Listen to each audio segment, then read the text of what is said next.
Om Tat Sat. Welcome to Gyan Bhakti. We are currently exploring the mystical scripture Mysticism of Srimad Bhagavatam. Commentaries by my worshipful Guruji, Swami Jyotirmayananda Ji Maharaj, narrated by myself, Swami Nikhilananda. So we are covering the mystical meaning of Krishna's trip to Mathura. The next personality that Krishna's party encountered is the tailor. This tailor, who was very delighted to fit the clothes that had been taken from the washermen, represents purity of intellect, clean clothes, pure intellect. When purity of intellect develops, we begin to put things in proper perspective. As the clothes that our soul has put on become well matched for the advancement of the soul. As just discussed, the clothes for the soul are our physical body, pranas, senses, mind, all the resources, situations, and relationships we have in our life. When we lack purity of intellect, not a single outfit, figuratively speaking, seems to fit us. That's why we look different.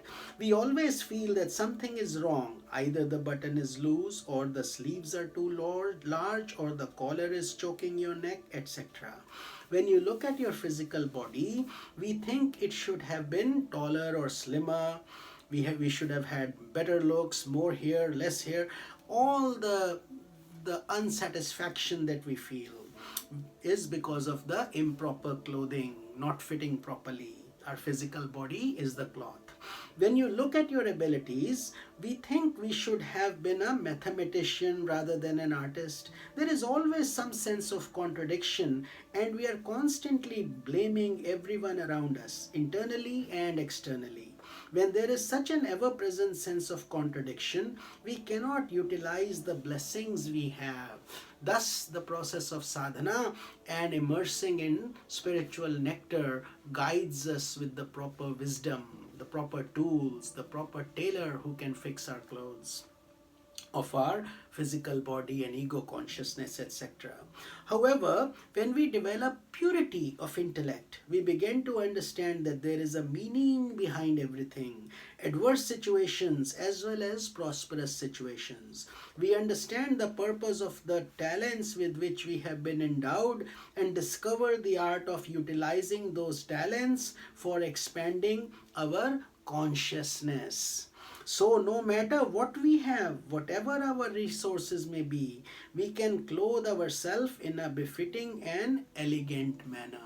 That is the mystical meaning of being a tailor, them meeting a tailor.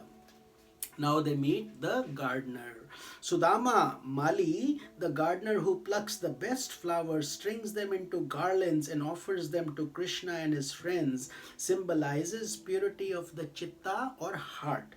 The world is a vast garden with all types of flowers. What flowers we are drawn to, what flowers we pluck and collect, all depends upon our choice.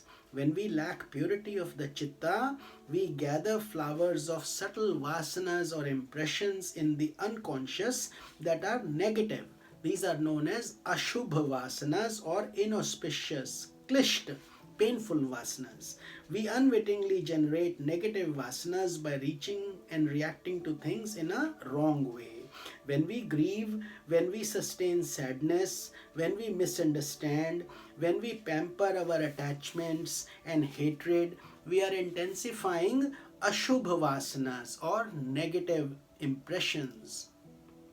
This happens as long as Kans dominates the field of vasanas. So the moment Krishna enters our heart and our chitta heart becomes pure, we begin to gather only the best flowers of auspicious impressions or shubha vasanas from the world process. Our mind becomes increasingly more expansive and elevated, and our personality weaves garlands of divine qualities such as patience, humility, straightforwardness, contentment, cheerfulness, and absence of anger, and offers them joyfully to the divine self.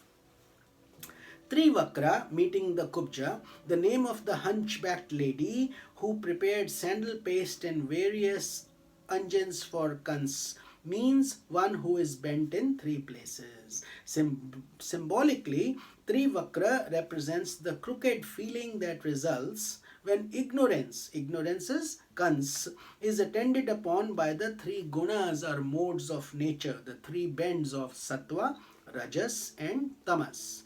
Sattva is the mode of harmony and purity. Rajas is the mode of distraction and externalization, and tamas is the mode of negativity, dullness and inertia. In the majority of people, as the three gunas rise and fall within the mind, they attend on Kansa, the ego personality. Those three gunas constantly anoint the ego, decking it, beautifying it.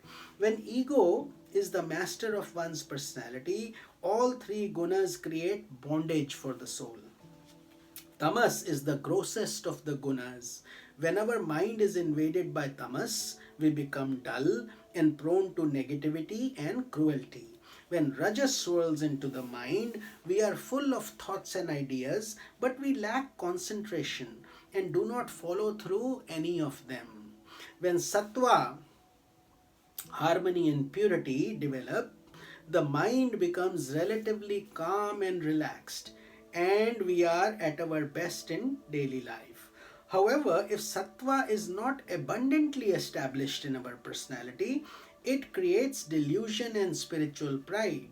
A little sattva can bring us a distorted sense of our own goodness and spiritual maturity. Therefore, we have to build intense lots of sattva. Therefore, we encourage everyone to have more satsang, more immersion, bhakti, more connection with the soul. Further, if sattva is not in abundance, it can create attachment. When a little sattva within results in a feeling of happiness, we may easily and erroneously conclude that the happiness comes from an outside source that we must strive to secure, rather from the bliss of our own inner self. So the real happiness is coming, the fragrance is coming from within, but due to low sattva, we think it's coming from the outside, and therefore we constantly try to secure more material things, thinking it will give us happiness, but we are sadly disappointed. The goal in spiritual movement is to sublimate tamas and rajas into sattva, and then ultimately go and become trigunatita, meaning beyond the three gunas. When we do so, the gunas may become straightened like Trivakra from the toes to the head. So no more bends. Once we become fully aligned, we become straight. Tamas is the toes of our personality and sattva is the head. We must maximize the sattva within us and then capture the divine fingers with that sattva. When Krishna's grace fills our personality, the crooked state of the gunas is corrected and our feelings become sublime.